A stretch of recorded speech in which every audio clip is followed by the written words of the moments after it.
Lighting set, audio, cam roll, and action. Selamat datang di Slow Grisel 2021.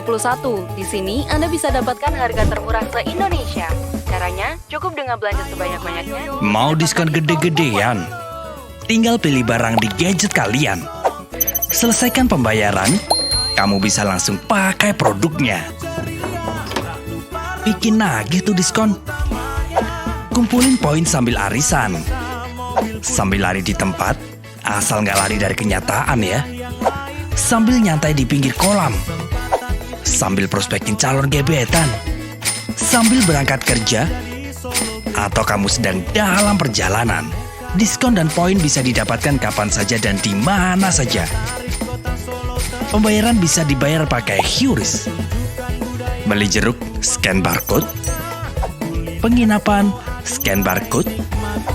Tiket kereta api, scan barcode. Tempat wisata, scan barcode. Atau kulineran, cukup dengan scan barcode. Gak perlu repot. Dapatkan diskon, kumpulkan poin, dan menangkan hadiahnya.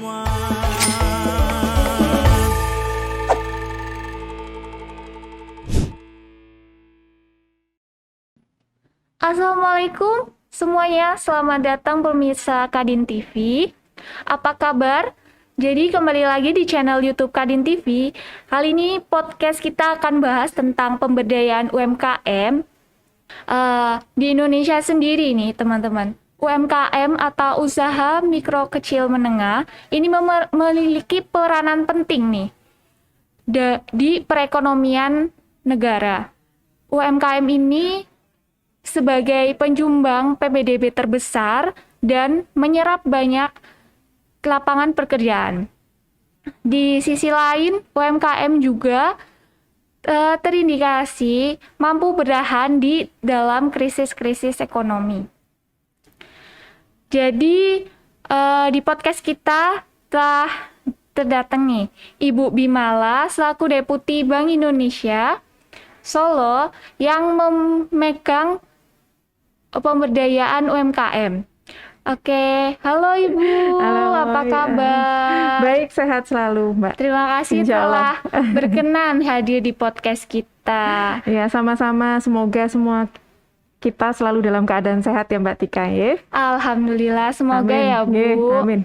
Jadi teman-teman kita akan bertanya bagaimana kondisi dan pemetaan UMKM di wilayah Solo Raya dan bagaimana kiat Bank Indonesia dalam mendorong prospek-prospek mereka. Oke Bu, pertanyaan yang pertama, bagaimana kondisi usaha mikro kecil menengah di wilayah Solo Raya saat ini? Oke Mbak Kartika, terima kasih. Jadi seperti Mbak Tika tadi bilang ya, bahwa UMKM kita ini jumlahnya sangat besar. Kalau data dari Kementerian Koperasi dan UMKM, itu jumlah UMKM di Indonesia itu 65 juta. Wah, luar biasa ya. Tapi jangan lupa bahwa dari 65 juta itu 99%-nya itu adalah usaha mikro dan kecil. Meskipun demikian, UMKM ini menyerap 97% dari tenaga kerja di Indonesia. Dan tadi seperti Mbak Tika sampaikan bahwa kontribusinya ya meskipun sebesar itu karena size-nya adalah mikro, kecil, dan menengah, maka kontribusi terhadap PDB-nya sekitar 60% gitu. Pandemi COVID-19 ini menyebabkan kita semua dibatasi supaya nggak ada penularan. Nah, gimana ekonomi berjalan tapi mobilitasnya dibatasi gitu ya. Nah, dari kata data Insight Center ya, saya ngambil dari situ. Jadi dari jumlah yang sekian banyak ini, ternyata 83%-nya itu mengalami pertumbuhan negatif, Mbak. Jadi akhirnya turun ya dia. Nah, sebesar 6%-nya justru positif, gitu. Yang sisanya stabil ya, karena kan tadi 83% ditambah 6% berarti 89, artinya 11% lainnya stabil. Nah, tapi ternyata yang menarik, yang tadi, yang 6% tumbuh positif. Itu karena apa? Karena ternyata mereka bisa melihat bahwa perilaku konsumennya berubah. Ya, jadi tadinya pergi-pergi, sekarang maunya di rumah aja gitu. Dan ketika di rumah mereka belanjanya gimana? Pakai teknologi digital ya, kayak yang anak-anak milenial kayak Mbak Tika sekarang ini kan maunya online gitu ya. Dan kemudian peta kompetisi bisnisnya juga berubah gitu ya. Jadi yang sekarang ini maju adalah mereka yang tentunya hygiene gitu ya, karena kan kita semua menjadi orang yang kemudian sangat peduli terhadap kesehatan kita, sehingga faktor higienitas itu menjadi penting. Kemudian yang kedua, low touch. Jadi bersinggungannya gitu ya, kontaknya itu harus dikurangi. Kemudian mengurangi kerumunan, less crowd, jadi orang tuh nggak ke pasar lagi tapi tadi online. Dan juga low mobility, karena tadi ada pembatasan ya. Sehingga orang yang UMKM yang memanfaatkan itu yang menjadi punya pertumbuhan positif yang 6% tadi. Gitu sih Mbak. Nah, baik, menurut pandangan Ibu sendiri nih, bagaimana produk-produk unggulan di Solo Raya, produk-produk UMKM tersebut, apakah memiliki daya saing yang kuat, memiliki potensi secara kompetitif maupun komparatif dengan produk-produk di luar Solo? Oh, ya. Ya Mbak Tika, coba kalau saya tanya ya, orang tuh ke Solo ingat apa sih? Biasanya orang ke Solo itu ingat batik. Nah, ingat batik, apalagi? Batik mungkin untuk Kuliner. Iya. Memang gini, Solo itu menimbulkan rasa kangen gitu ya, karena banyak yang bilang bahwa kuliner Solo tuh enak-enak gitu ya, batiknya cantik-cantik gitu. Kalau sampai saking cantiknya tuh ngomongnya cantik-cantik gitu ya. Bisa dilihat di sini Mbak Tika, luar biasa ini batiknya. Jadi kalau mau dilihat dari sektornya ya, itu kalau kami melihatnya ada 3 sektor yang unggul di Solo Raya ini ya. Kita bicara Solo Raya. Jadi kalau untuk pertanian, sayang ya kita nggak bawa contohnya, tapi mungkin nanti bisa di browsing. Pertanian itu di Solo Raya ini luar biasa loh potensinya. Bahkan banyak yang sudah melakukan ekspor. Contoh, beras itu ada di Wonogiri ya, ada namanya PPOW, Perkumpulan Petani Organik Wonogiri. Banyak nih yang ekspor berasnya, jadi udah nggak usah main-main lah gitu ya dengan beras Solo Raya. Ada juga yang pertanian jahe misalnya, itu ternyata ada eksportir jahe loh, jangan salah loh, di Karanganyar itu dia diturunkan jadi baik jahe olahan maupun jahe segarnya itu diekspor sampai ke Amerika gitu. Jadi kalau secara pertanian kita ini di Solo Raya itu dianugerahi oleh Tuhan itu lahan yang sangat subur dan menghasilkan produk yang bagus gitu ya. Tergantung sekarang bagaimana kita mengolahnya, dan kalau kami melihat bahwa ini sudah diolah dengan baik gitu. Nah nanti tinggal dikuatkan pemasarannya, karena sekarang ini memang isunya isu distribusi Mbak Tika. Jadi kayak ekspor itu kontainernya yang jarang gitu ya, yang langka gitu. Tapi saya yakin dengan ini adanya pelonggaran nanti juga akan menjadi normal kembali. Itu yang terkait dengan pertanian. Nah yang manufaktur gimana? Contoh nih, Sritek misalnya di Sukoharjo, kalau Mbak Tika ini ya, Sritek tuh buatnya adalah produk garment yang punya spesialisasi. Di sana itu melayani seragam tentara gitu ya, yang dia anti api, dia anti peluru, itu ada di situ, bayangkan. Dan itu ekspornya sudah kesekian puluh negara lah ya, nggak bisa disebutin. Sritex itu memang sangat berat dan adanya di Solo gitu ya, di Solo Raya. Dan selanjutnya perdagangan ya, batik ya. Kalau kita lihat pasar Klewer gitu ya, terus kemudian ada lagi Beteng ya, pusat grosir itu sekarang udah jujukan gitu ya, jujukan dari beberapa pedagang justru di luar. Itu transaksi per hari itu bisa miliaran kalau pasar Klewer gitu ya. Sehingga tadi batik dan tentunya kuliner itu menjadi daya tarik. Nah, batik ini Mbak Tika mulai dari yang pakem ya, Ini seperti ini pakem, ini ada dari Gunawan Setiawan ya. Kemudian sampai yang modifikasi dan kontemporer ya. Kalau saya boleh sebut, ini adalah batik dari Gunawan Setiawan, Riana Kusuma, batik Ria, batik Walang Keke, batik Dwi Hadi, itu mitra kami semua. Mitra kami semua untuk pengembangan batik di sini. Dan ini yang di bawah dan yang dipajang di manekin itu adalah batik Girilayu yang kita coba dampingi untuk pengembangan yang kontemporer, istilahnya yang lebih soft gitu ya, yang lebih kekinian gitu ya, sehingga anak muda tuh istilahnya ini untuk menarik anak muda, tapi ya memang ini masih pengembangan gitu. Nah, kemudian yang kuliner ya, kuliner sayangnya kuliner juga kita nggak ada ini ya, nggak ada contoh-contohnya. Tapi kalau yang kuliner ini bahkan kemarin ketika kita ketemu dengan atas perdagangan Mesir, mereka meresponnya luar biasa. Jadi enak gitu. Kita bawakan kemarin itu ada namanya ampiang Jawa, kemudian mie Wonogiren gitu ya. Terus kemudian juga ada inagiri cookies, ada abon dan sebagainya. Itu mereka bilang bahwa ini cocok gitu. Dan apa yang atas perdagangan itu, ayo coba kami sudah kirim sampel nanti untuk di tes pasarkan lah di Mesir gitu. Jadi banyak sekali ya Bu, produk-produk UMKM di Solo yang bukan hanya menciptakan sebuah produk tapi juga memastikan keunggulannya. Iya, betul. Untuk bersaing bukan hanya di Indonesia aja tapi sampai ke mancanegara. Betul sekali Mbak Tika. Kan banyak sekali ya Bu tadi produk-produk dari sektor pertanian, terus ada juga sektor makanan ya Bu. Iya, Terus bagaimana sih strategi atau upaya Bank Indonesia dalam membantu mereka untuk mendorong produktivitas UMKM tersebut? Ya, kalau ngomong upaya Bank Indonesia ya Mbak ya, jadi dengan adanya profil UMKM seperti tadi ya Mbak, dia 64,19 juta, artinya banyak banget itu Mbak Tika. Terus kemudian 99%-nya tadi kan usahanya mikro dan kecil. Artinya kalau dia mikro ya artinya informal toh, gitu kan.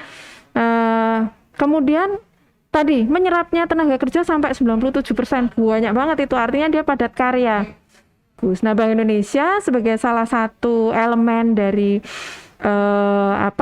Indonesia, maka Bank Indonesia juga ikut membantu. Kita itu ada fokus yang sesuai dengan tugas BI tadi, gitu ya.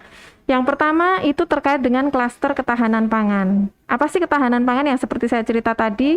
Itu ada beras, kemudian ada bawang putih, ada bawang merah gitu ya, dan juga ada cabai gitu ya. Apa sih yang dilakukan BI? Contoh satu dulu ya, pertanian ini, karena BI itu melakukannya end to end, Mbak. End to end proses. Jadi contohnya misalnya bawang putih. Bawang putih itu kita ada pembuatan bibit di Tawangmangu ya, di tempatnya Pak Bejo. Nah, ini pembuatan bibit di Tawangmangu ini itu karena bawang putih kita itu kan didominasi oleh impor. Jadi kita tuh merasa bahwa gimana caranya kita memproduksi sendiri untuk mengurangi impor tadi gitu. Kemudian yang kedua misalnya masih terkait dengan pertanian yang saya bilang tadi, kelembagaan, korporatisasi misalnya. Itu kami juga ada binaan di Wonogiri, itu kopi ya, produknya kopi, dan dia masih baru gitu ya.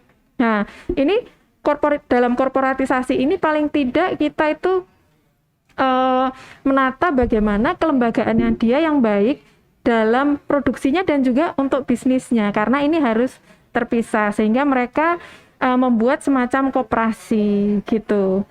Nah, kemudian apalagi nih contohnya pembiayaan ya. Pembiayaan kita ada namanya business matching, Mbak Tika. Business matching itu nanti yang terdekat tentunya dengan dalam rangka Solo Great Sale ya. Kita kerjasama dengan Kadin. Nanti ada Solo Culinary Festival. Di situ kami akan bersama Kadin akan mendatangkan buyer yang kita matchkan. Buyer itu buyer untuk produk pertanian yang kita matchkan dengan ini produsennya tadi yang Sesolo Raya tadi gitu. Mudah-mudahan nanti benar-benar ada yang match dan terjadi transaksi nggih. Karena kami juga kemarin sempat dengan IDN Store. IDN Store itu adalah Indonesian Store yang dia itu platform e-commerce untuk business to business ataupun business to consumer gitu ya. Itu ada di Tiongkok, kemudian ada di Hong Kong, Singapura gitu ya, satu lagi nanti Arab Saudi. Nah, di situ juga akan ada juga sudah dilakukan pelatihan gimana sih caranya mereka untuk masuk ke IDN Store gitu. Nah, ini juga salah satu upaya bersama Kadin ya. Nah, ini yang juga program kita utama juga di SGS ya. Jadi KRIS ini QR Code Indonesia Standar. Jadi itu adalah alat transaksi yang tadi yang kemudian memberikan keunggulan gitu ya, keunggulan kompetitif untuk si UMKM karena dia tadi less touch gitu ya. Jadi nggak ada tuh namanya sentuhan fisik, orang kamu cuma pakai handphone gitu ya, pakai handphone kemudian di tap, di scan di QR-nya, atau bisa juga dengan QR yang dikirim lewat WA atau dia ditaruh di webnya dia, bisa itu masukin ke aplikasinya terus kemudian bayar. Jadi kan less touch tadi ya, mereka kita ajarin juga sehingga nanti mau online ataupun offline mereka siap untuk yang tadi less touch tadi gitu. Tapi harapan kami dengan pendampingan end to end tadi dari hulu sampai hilirnya gitu ya, itu harapannya UMKM-nya ini berhasil.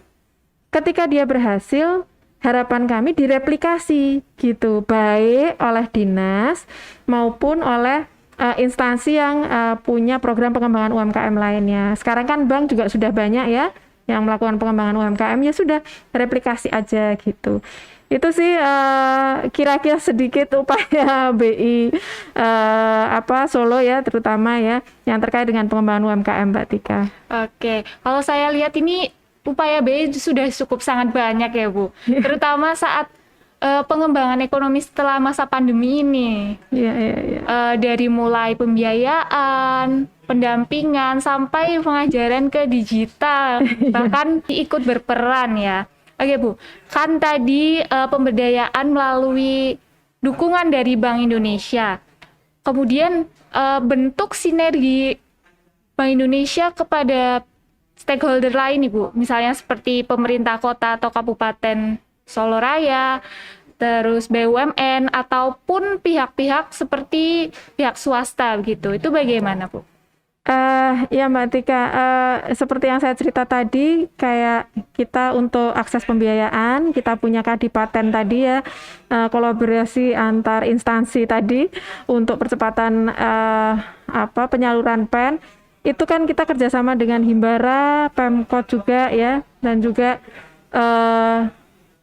legislasi ya, artinya DPD RI, Dapil Jawa Tengah. Nah, mungkin hal-hal tersebut sebetulnya banyak Mbak, tapi saya mau cerita satu yang unik ya.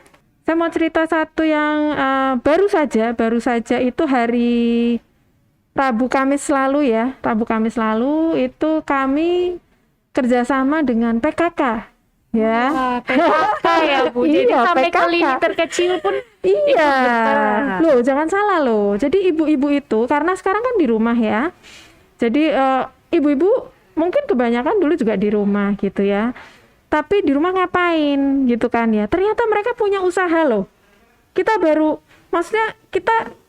tahu ternyata usahanya mereka itu bukan usaha yang mohon maaf ya, ecek-ecek gitu, bukan begitu gitu. Mereka punya orderan dari luar kota bahkan ya, dan produknya macam-macam.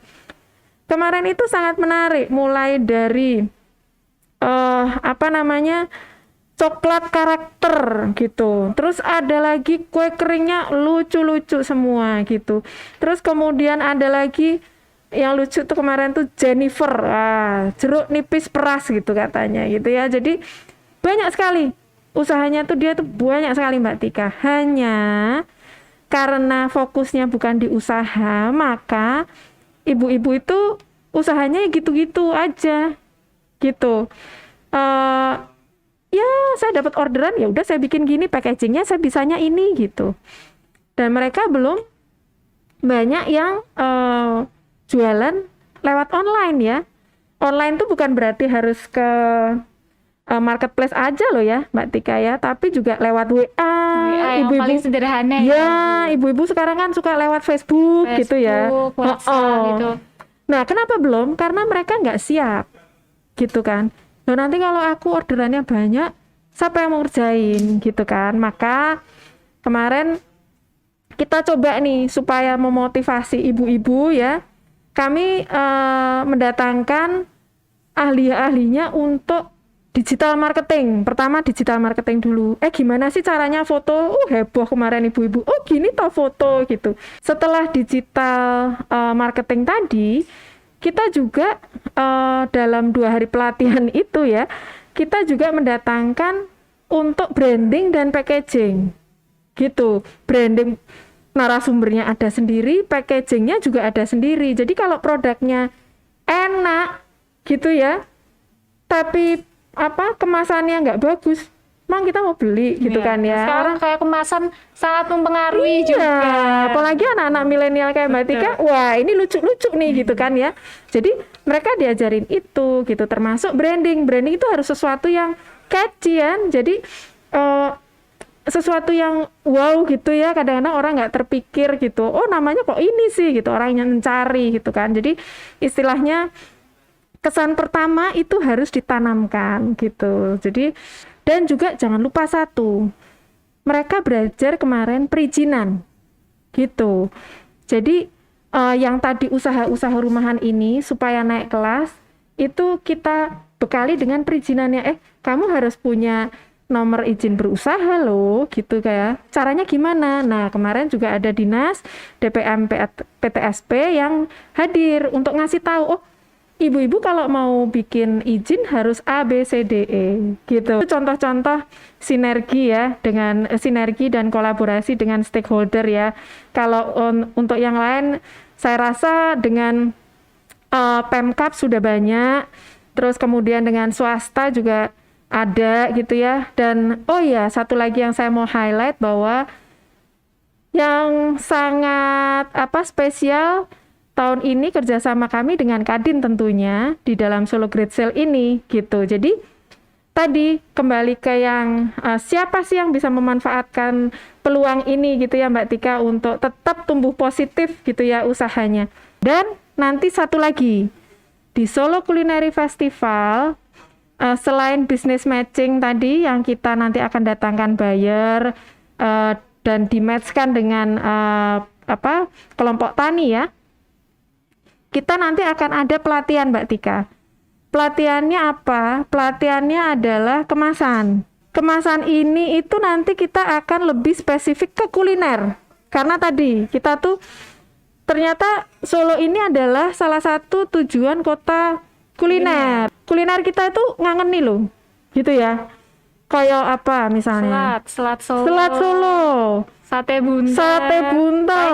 Tengkleng. Tapi pertanyaannya, bisa nggak dinikmati sama orang di luar kota? Ya, itu kalau karena dia makanan basah ya. Karena makanan basah. Tapi coba lihat ya, di Jogja itu sekarang sudah banyak produk yang kalengan.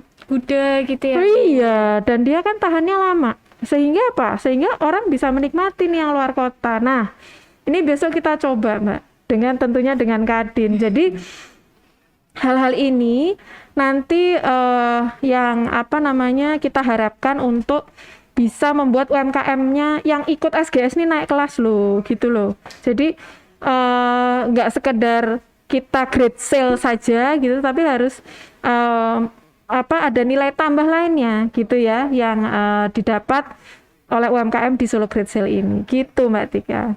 Oke Bu, terkait upaya digitalisasi bisnis nih Bu, UMKM di Solo Raya ini kan bagaimana sih untuk transformasi go digitalnya secara mungkin manajemen, kan tadi udah disebutin mungkin tadi ada pelatihan tentang digital marketing, ya, mungkin ada upaya-upaya lain atau transformasi UMKM lain dari manajemen atau produknya, kayak produk tadi kemasan gitu ya Bu. Mungkin ada lagi selain itu.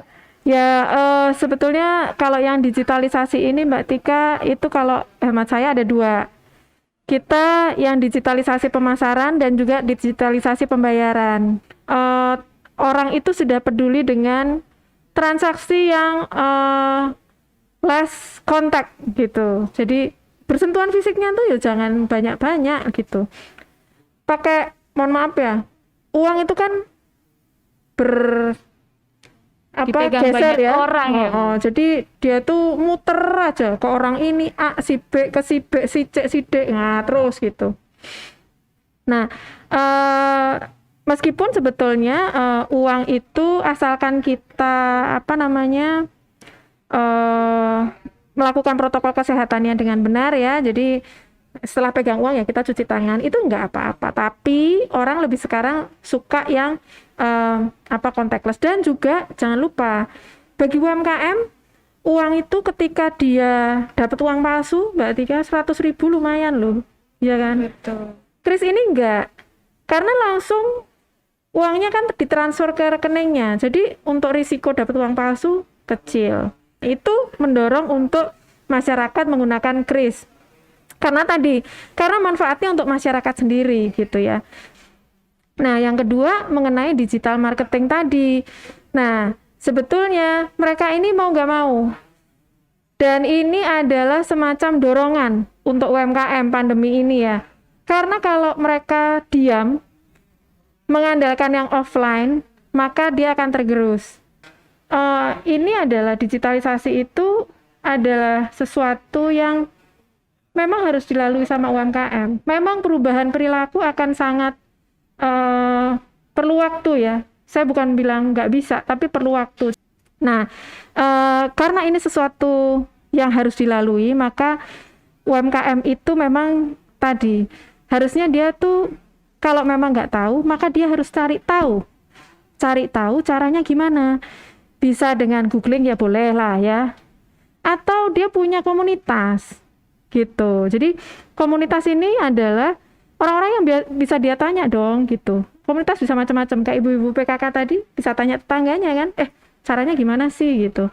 Nah, biasanya kalau yang menjelaskan adalah lingkungan kita gitu ya, maka kita akan memahami karena bahasanya sama. Dengan bahasa yang lebih mudah, Iya, pemahaman yang sama gitu. betul gitu. Meskipun sebetulnya tadi kalau untuk transaksi pembayaran kris ini sangat mudah gitu. Tapi kalau untuk berubah tadi yang dia pemasarannya secara digital ya itu tadi. Oh, foto itu caranya gini toh, caranya ngambil angle gini toh, oh caranya ngedit tuh gini toh gitu. Nah, makanya sebetulnya komunitas itu perlu gitu ya. Komunitas tuh bisa dengan siapa saja. Jadi itu transformasi itu menurut saya kuncinya adalah kemauan diri sendiri untuk merespon terhadap perubahan. Ya kalau nggak berubah, ya tergilas lah gitu dia. Gitu Mbak Tika. Jadi kita harus membuka nih terhadap perkembangan digital. Betul. Karena sebenarnya dampak positifnya juga banyak ya Bu. Iya betul. Mempermudah juga, dari konsumen juga merasa lebih mudah. Iya betul. Dari UMKM-nya juga pastinya lebih mudah. Secara keuangan apalagi ya Bu. Sangat menarik sekali ternyata digitalisasi ini. Betul. Untuk kita semua pastinya. Betul Mbak Tika. Pertanyaan terakhir nih Bu, apa sih harapan Ibu sendiri untuk UMKM yang ada di Solo Raya ke depannya? UMKM itu jangan berpuas diri terhadap apa yang sudah dicapainya gitu ya. Kita tuh kadang-kadang mengukur itu, mohon maaf ya, dengan kebutuhan kita sendiri. Misalnya saya merasa bahwa dengan 1 juta saya sudah selesai. Maksudnya sudah selesai itu saya sudah cukup untuk diri saya. Lupa bahwa ketika keberkahan itu datang, kalau dia bisa membantu, ngajakin tadi ya, geret saudara, geret tetangga yang mereka nggak punya pekerjaan. Kita harus sangat melek terhadap lingkungan kita, terutama bagaimana membantu mereka. Membantu itu kan yang paling bagus adalah supaya mereka produktif gitu ya. Untuk mereka, konsumsi mereka bagus, tapi untuk mereka lebih produktif itu lebih bagus. Nah, makanya jangan berpuas diri. Mohon maaf ini karena ada beberapa UMKM tuh gini, kalimatnya. Ngene wae aku wis payu kok, aku wis cukup gitu ya. Gini aja saya sudah laris kok gitu ya. Udah cukup untuk saya. Dia lupa bahwa ketika dia lebih besar, tapi besar dengan terukur ya, itu dia bisa mempekerjakan orang lebih banyak. Maka kalau saya sendiri mengharapkan UMKM ini pertama jangan berpuas diri. Berpuas diri itu macam-macam tadi ya, termasuk terhadap pencapaiannya, termasuk dia caranya berjualan. Loh sekarang kalau aku offline payu kok tetap payu meskipun pandemi. Apalagi kamu online. Jadi bisa nggeret orang tadi. Jangkauannya lebih luas. Jangkauannya lebih luas dan juga produk terutama ya. Produk itu kita jangan itu-itu aja, harus inovasi gitu ya. Kalau tadinya istilahnya batik gitu ya. Batik kita ambil yang pakem nih, misalnya yang ini ya. Kita ambil yang pakem. Tapi kan pertanyaannya yang pakem ini sekarang yang pakai siapa? Kan kebanyakan hanya untuk acara adat ya, acara adat. Tapi seberapa yang pakai? Maka kita kembangkan dong dengan yang lebih kontemporer yang menarik. Ini kan merupakan pengembangan sebetulnya. Jadi UMKM kami itu sudah melakukan pengembangan gitu. Jadi jangan berpuas diri terhadap juga produk. Dan sebetulnya harapannya karena problematika UMKM ini luar biasa banyak Mbak Tika, mulai dari hulu sampai hilir dan problemnya tuh unik, macam-macam sesuai karakteristiknya dia. Yang di pertanian Karena dari beberapa latar belakang. Iya betul, yang di pertanian beda dong problemnya sama yang batik, yang di batik beda sama yang di makanan gitu. Jadi problemnya macam-macam, maka diperlukan namanya sinergi, kolaborasi dari berbagai macam pihak. Dari akademisi, tentunya kan akademisi bisa menyumbangkan pikiran, sebaiknya seperti apa sih? Oh, ternyata best practice-nya tuh seperti ini di industri ini gitu. Itu bisa menyumbangkan pikiran itu. Dan kemudian yang kedua, dari pelaku bisnisnya sendiri gitu. Dari UMKM-nya sendiri, kita mesti apa nih gitu. Kita nggak boleh berdiam diri, harus cari sesuatu yang lebih gitu ya. Kemudian tentunya pemerintah, instansi, kelembagaan dan sebagainya seperti Bank Indonesia, Pemkot gitu. Itu Pemkot, Pemkap, itu kita harus melakukan sesuatu. Kemudian juga komunitas. Jadi tadi yang saya sempat singgung bahwa UMKM itu harus punya komunitas karena dari komunitas itu mereka bisa saling sharing, bahkan bisa bersinergi untuk suatu usaha. Makanya sekarang itu yang kuat adalah mereka yang tergabung dalam komunitas gitu ya, klaster itu memperkuat usahanya dia. Dan juga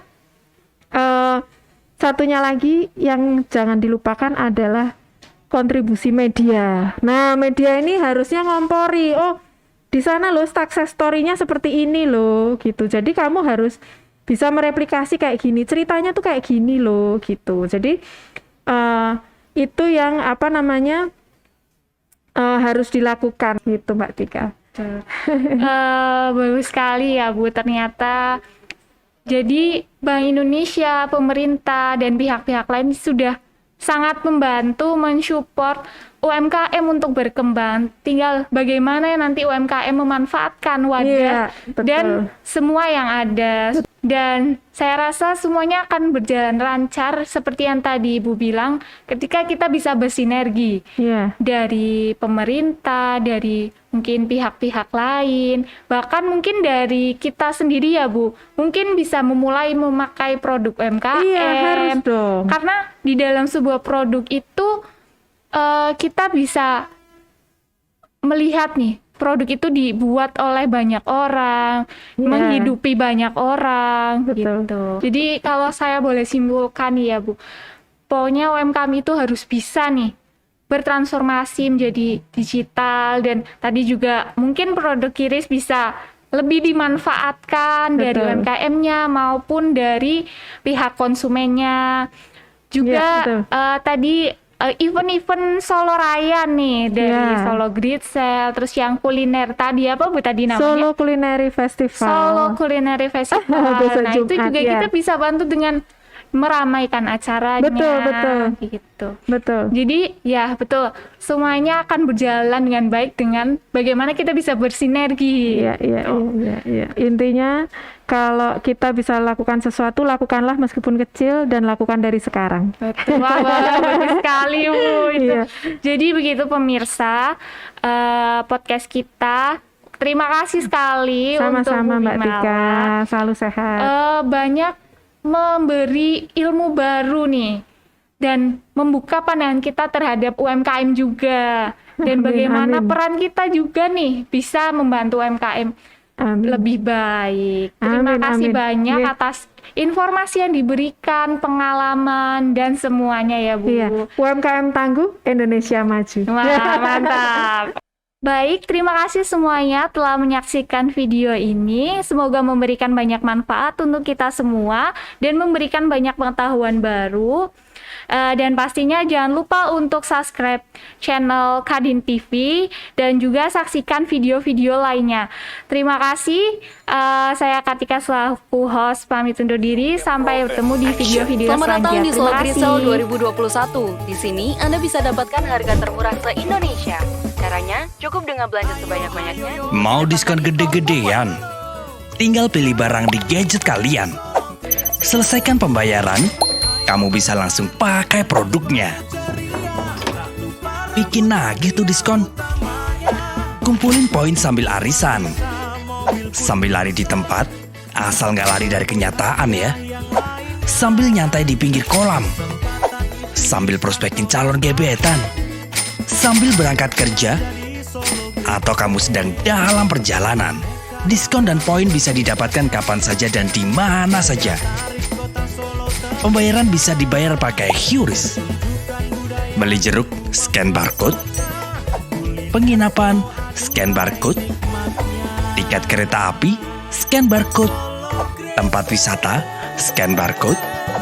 Atau kulineran, cukup dengan scan barcode. Gak perlu repot.